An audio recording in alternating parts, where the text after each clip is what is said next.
Inilah kondisi beberapa rumah milik warga mampu di Kabupaten Bulukumba, Sulawesi Selatan. Rumah-rumah ini dilabeli sebagai penerima bantuan sosial pemerintah, berupa bantuan pangan non-tunai dan bantuan program Keluarga Harapan. Hal ini lantas ramai diperbincangkan, termasuk di media sosial. Netizen menganggap ada yang salah dengan pelabelan ini. Pihak Dinas Kabupaten Bulukumba langsung merespon, serta meninjau langsung ke lokasi. Kalau memang yang pertama kan ini kita apalagi mengadakan kegiatan pelabelan rumah, dan saya pernah mengatakan sama pendamping kalau bagus rumahnya dipending dulu, jangan dilabel.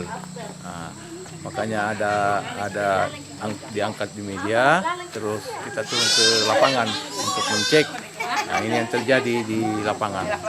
Berarti yang pemilik rumah ini bukan penerima manfaat itu kan? Penerima, tapi rumahnya ada di sebelah. Iya. Berarti hanya salah pelabelan rumah. Usai diselidiki, pihak Dinas Sosial Bulukumba akhirnya mengakui adanya kesalahan dalam pemberian label keluarga prasejahtera atau miskin di Desa Karasing, Kabupaten Bulukumba, Sulawesi Selatan ini. Mereka pun telah melakukan perbaikan dan rumah warga mampu yang dilabeli miskin ini telah dihapus. Afrian Syahlahia, Kompas TV, Bulukumba, Sulawesi Selatan.